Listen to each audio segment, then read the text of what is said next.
were there any cases that stuck with you from back then during And your time in Pekan? I've had a case where this Orang Asli child was brought in literally with a potassium of 0.8. Have you seen that? It's not even compatible Wow. with life. So, I mean, I was freaking out. I've never seen that before. And then you see, at that point of time, when you're a finish and you're a medical officer, okay, inside your mind, you want to correct the potassium to 3.5. But you need to understand the Orang Asli community, their normal potassium baseline is not 3.5. You go and correct it to 3.5, they will die. Okay. So you need, yeah, so that's the truth. So you need to keep it, you might need to slow correct. As you know, potassium, you can't rapidly correct, slowly. And then after that, you can fast correct, but that also your aim would not be, of course, with consultation with the pediatrician in Kuantan GH and all that. But seeing the kid came like a vegetable, literally, like potassium is low, right? You basically your muscles or everything, so you cannot rapidly correct. But then, okay, it was because of diarrhea, vomiting, basically gastroenteritis, and then their whole family finally came. About 10 of them, everybody had worms coming out of every single orifice you can think of. I'm not joking. The nose, the mouth, the anus.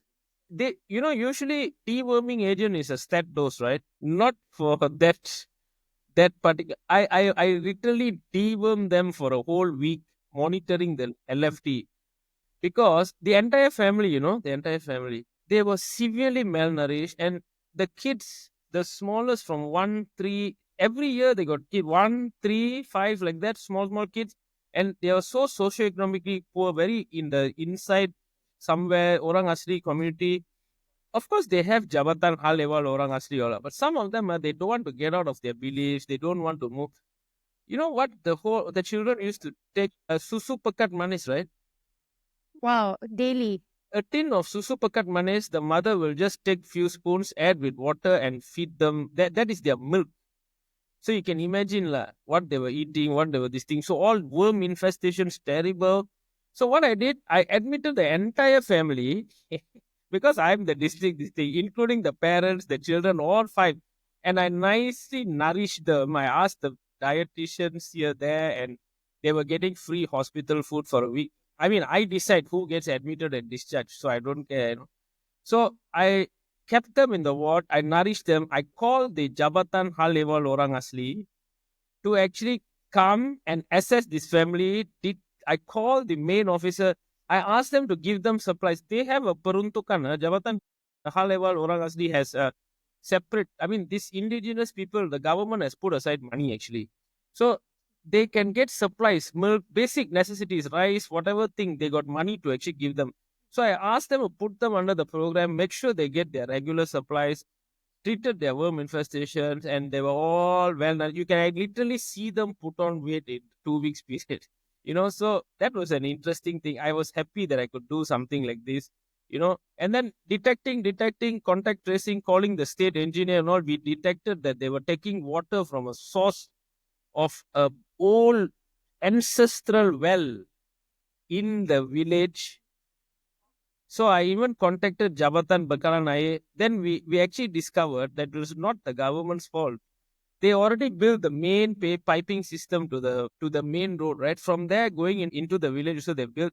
But this group of indigenous people, they worship the inanimate or objects and all these things, tree, whatever, sun. But then also they refused to take the clean water because they said my ancestors were drinking from this well only, so I should still drink from the well. So that well, we took the water, we sent it to the environment health, and we found all kinds of things, basically salmonella, typhoid, basically causing all this thing and also leading to all these problems, So was it a whole community that was drinking from that Yeah. well? Yes, yes.